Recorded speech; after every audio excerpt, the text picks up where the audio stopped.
Sentem-se, irmãos.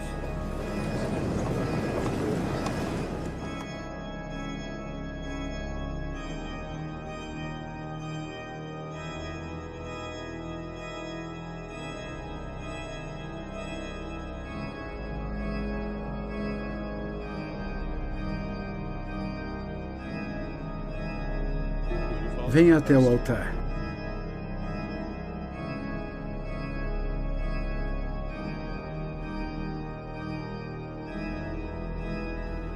Com as duas mãos sobre a lei sagrada.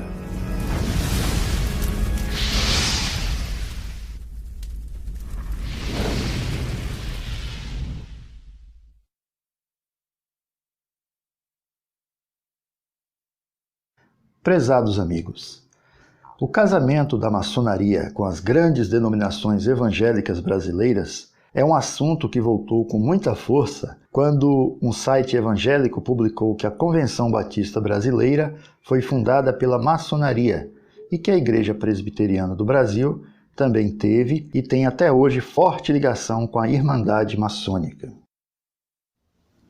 Desde então têm saído várias reportagens, artigos e vídeos no YouTube mostrando que a maçonaria não está somente nas igrejas históricas, mas até entre pentecostais. E hoje em dia, até a Assembleia de Deus, que eu disse que há 40 anos atrás, 50 anos atrás, lutava contra isso, está cheia de maçons. Então, quero mostrar neste vídeo alguns fatos importantes, documentados, que talvez contribuam com a pesquisa dos interessados nesse tema. Até porque muita gente acredita até hoje que a igreja institucional está totalmente livre da maçonaria.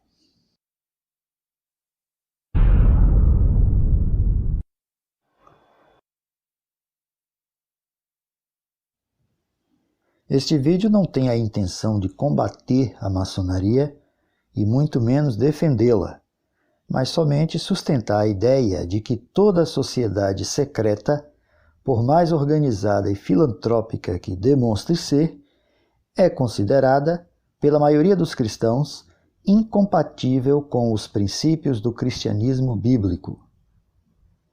Para o Instituto Cristão de Pesquisas, o ICP, a maçonaria é definitivamente uma religião, embora isso seja negado por grande parte dos maçons.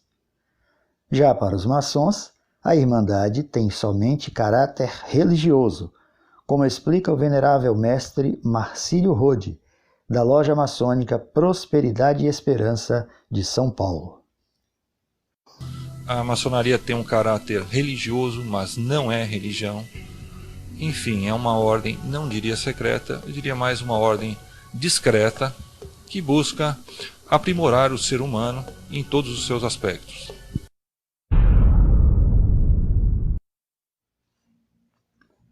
A maçonaria tradicional é uma fraternidade com ritos iniciáticos, fundada na Europa há alguns séculos, mas sem datação precisa.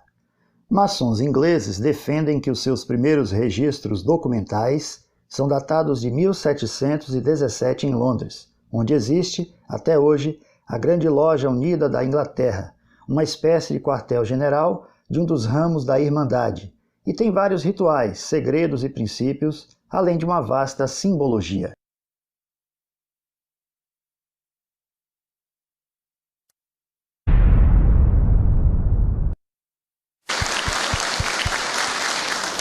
Muito obrigado, meus irmãos. General, o senhor está com a palavra. Fale de onde bem lhe aprover, por favor. Vai falar de baixo, vai ser projetado lá. Quão bom é estar entre os irmãos.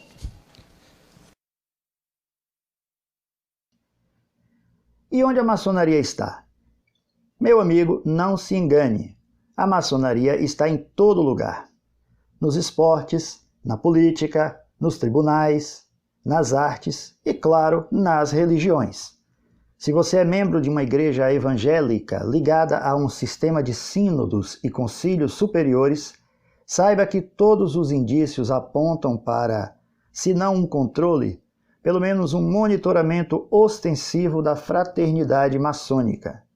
Talvez você até tenha ouvido um pastor ou líder de uma igreja afirmar, com muita convicção, que o seu grupo evangélico está livre de membros maçons ou mesmo de sua influência. E provavelmente esse pastor não está escondendo nada. A questão é que nem todos os pastores sabem como funciona a maçonaria. Os seminários teológicos por onde passam os principais candidatos ao pastorado não se aprofundam no estudo de sociedades secretas, nem sua história e nem suas formas de atuação. Às vezes, essas escolas até abordam esse tema na área de apologética, que é a defesa da fé. Mas não é comum que um seminário de teologia gaste tempo com isso. Além disso, nem todos os seminaristas se interessam por matérias assim.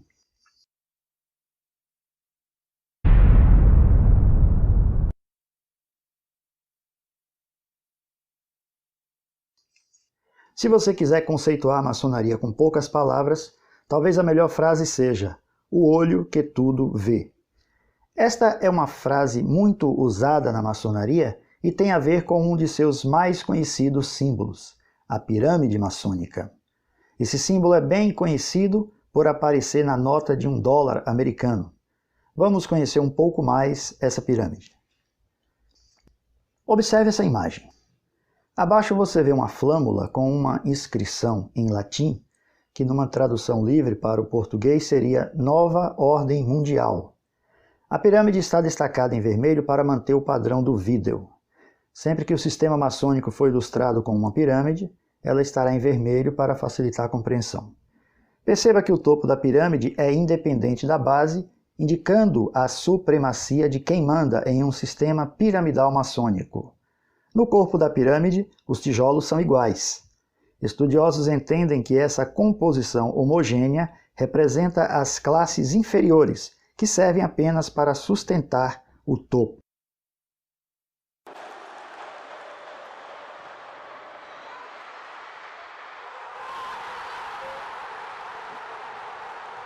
Apenas por uma questão didática, veja como funciona o sistema esportivo, mais especificamente no futebol. Quem torce para um time do futebol brasileiro dificilmente se dá conta que o seu clube não é tão forte e independente como imagina. Na verdade, cada clube é só uma peça no sistema do futebol. Todos eles estão submissos a uma federação estadual que comanda cada campeonato, cada disputa e, naturalmente, define as taxas que serão cobradas. Um sistema com moldes maçônicos bem montado, seja no âmbito esportivo, financeiro ou religioso, só funciona se houver submissão da massa controlada e um mecanismo contínuo de arrecadação. Ou seja, o topo da pirâmide toma as decisões e a base da pirâmide paga as cotas para o funcionamento. Veja uma explicação bem prática extraída do documentário da Netflix sobre a maçonaria.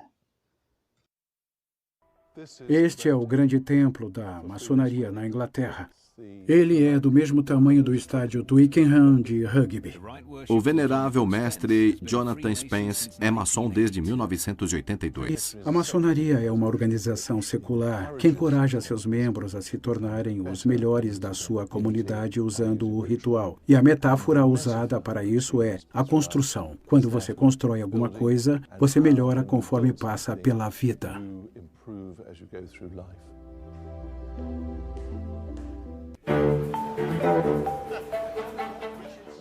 Hoje, Jonathan estará liderando um dos maiores eventos maçônicos do ano, a comunicação trimestral. Apesar de ser pouco mais que uma gloriosa reunião de negócios, a comunicação trimestral terá a participação de 1.400 maçons de todo o país e até do mundo. Como vai? Estou representando o grão-mestre da Croácia. É um prazer. O prazer é todo meu. Obrigado. Bem-vindo a Londres. A comunicação trimestral é uma reunião formal de negócios e as decisões podem variar desde a definição das cotas para o ano seguinte até se é apropriado reconhecer uma grande loja de outro país. Quem está no topo do comando do futebol é a FIFA. As imagens da abertura da Copa FIFA de 2018 na Rússia revelam formas que lembram símbolos maçônicos. Pode até ser coincidência, mas, no mínimo, é muito estranho.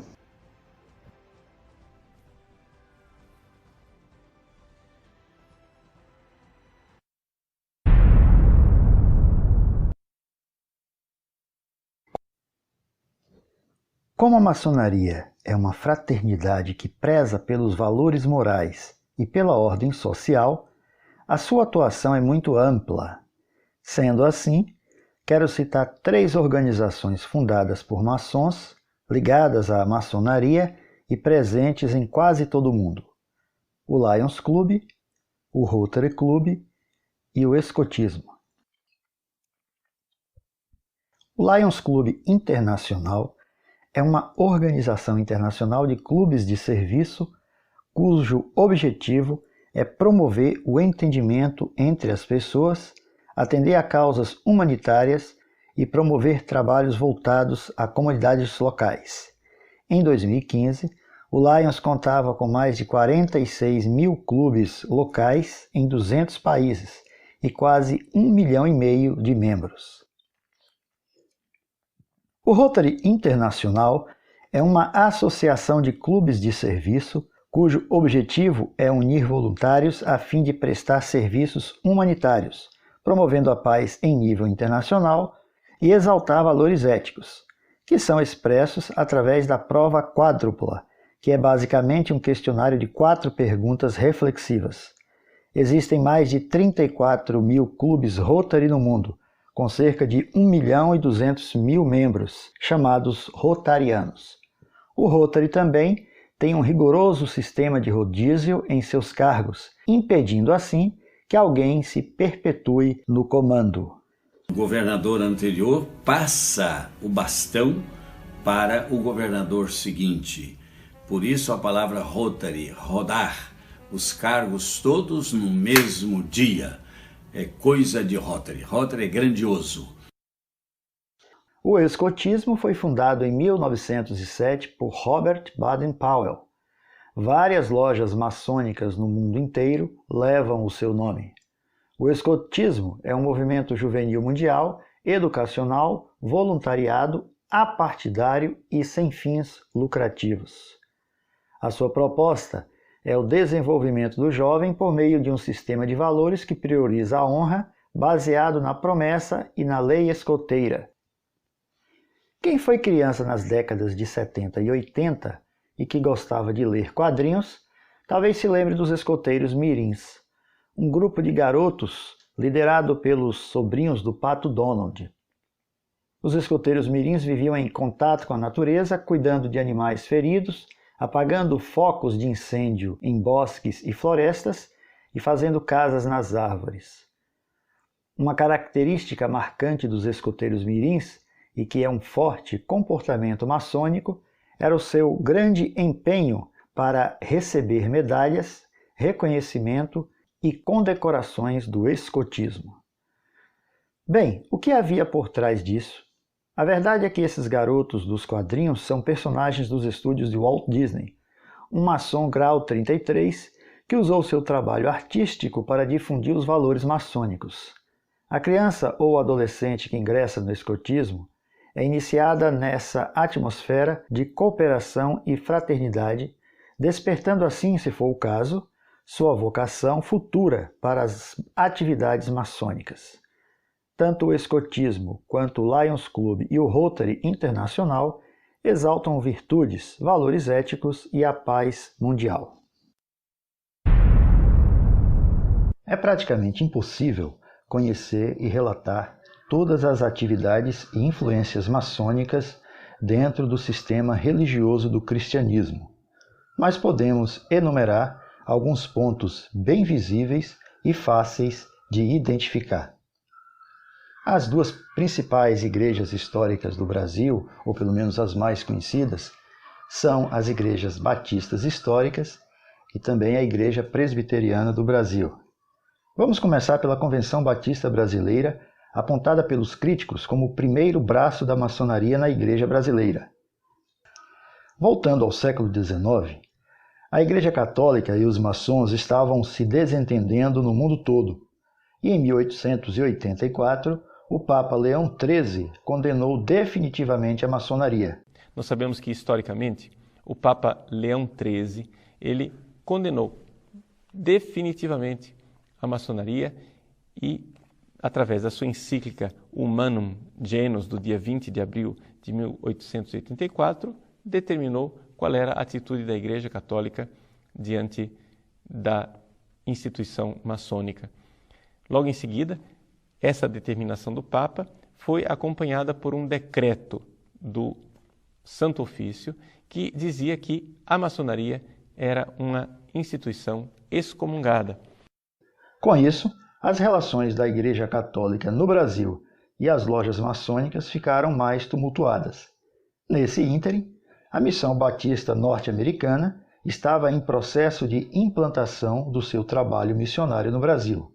A maçonaria, forte interessada no enfraquecimento do catolicismo brasileiro, se antecipou nos Estados Unidos e, assim, os primeiros missionários batistas enviados ao Brasil eram também agentes maçônicos.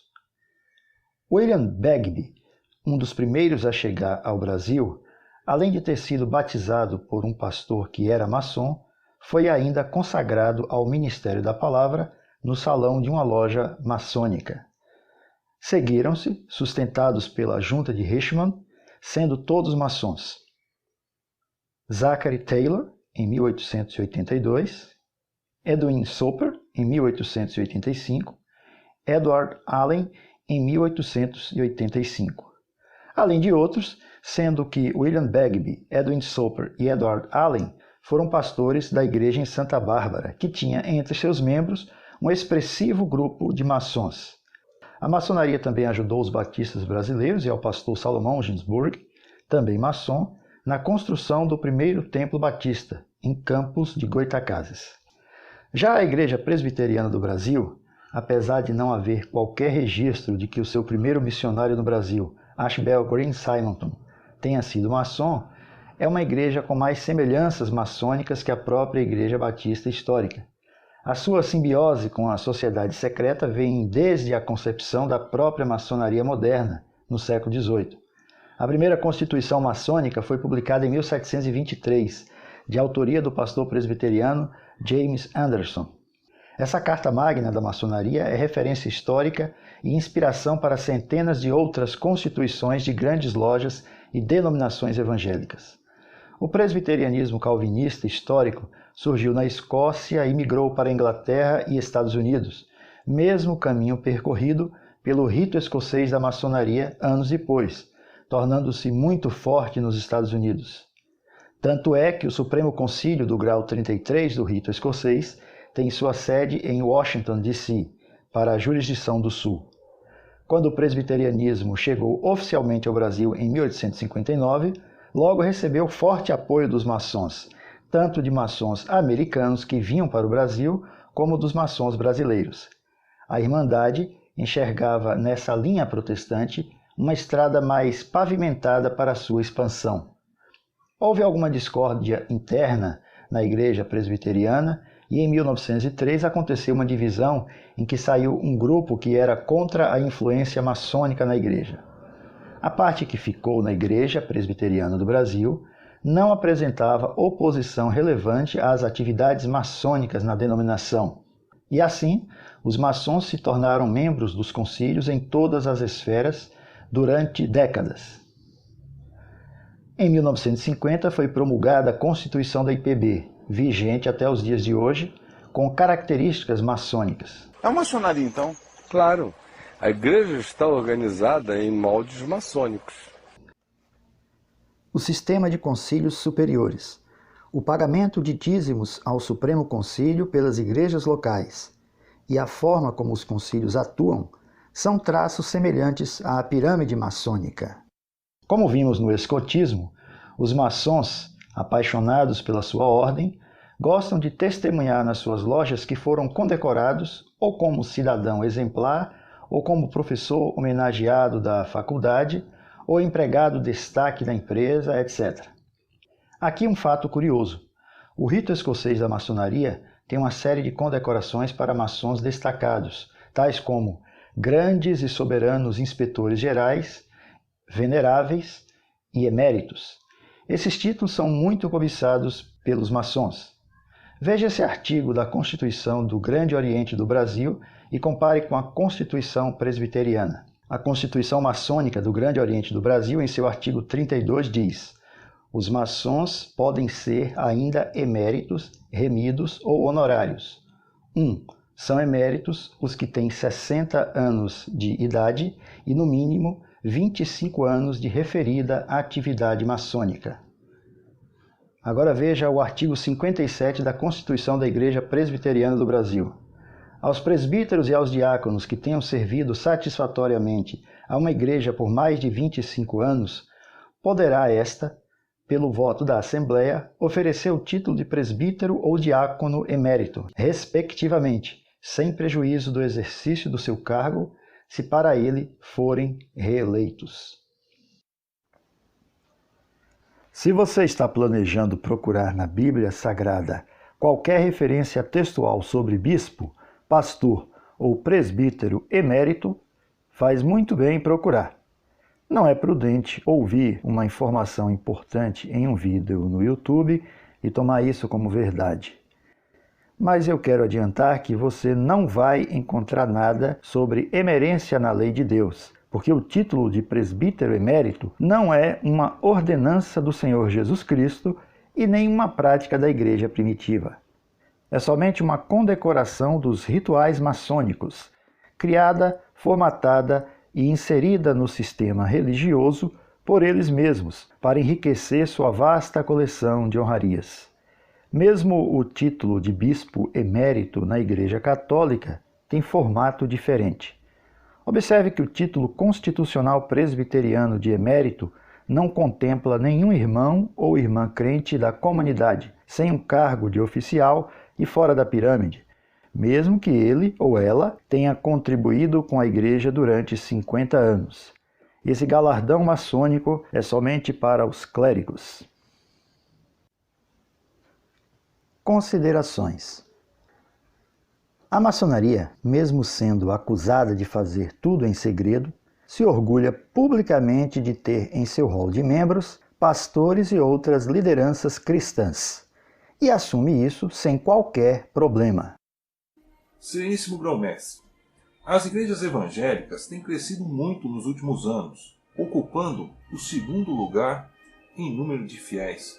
O senhor poderia nos dizer se existem pastores evangélicos maçons e como é o relacionamento da maçonaria com essas igrejas evangélicas? Muito obrigado por essa pergunta. Essa pergunta é muito importante. Acontece o seguinte, a maçonaria ela não é religião. A maçonaria é uma filosofia de vida. E evidentemente que dentro de um templo nós temos diversas pessoas de diversas religiões diferentes. E todas se respeitam. Sim, nós temos padres católicos, nós temos pastores evangélicos que são irmãos nossos de maçonaria.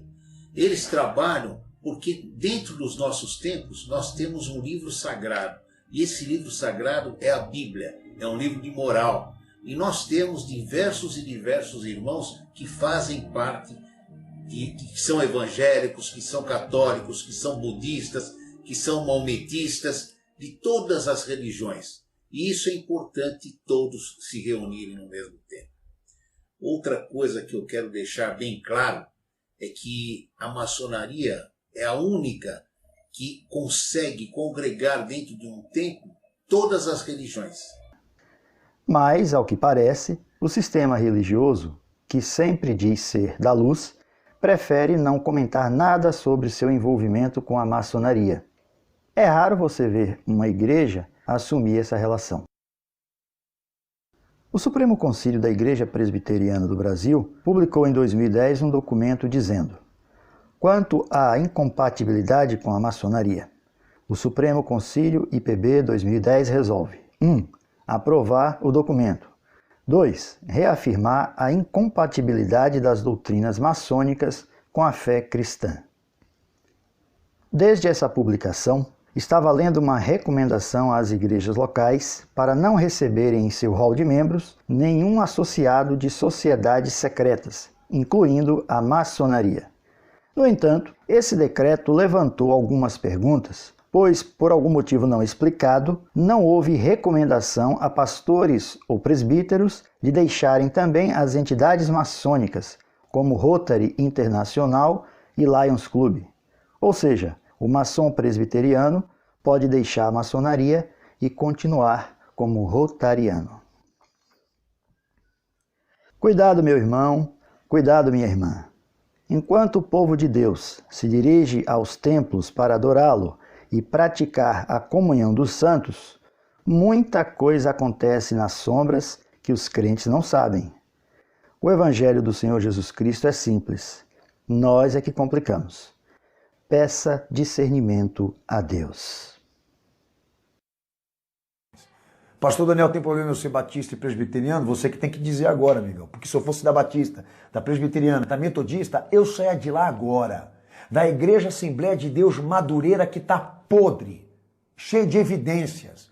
Eu saia de lá agora. Para onde eu ia então, pastor? Para onde você quer que eu te mande? Para os braços de Cristo, meu amigo.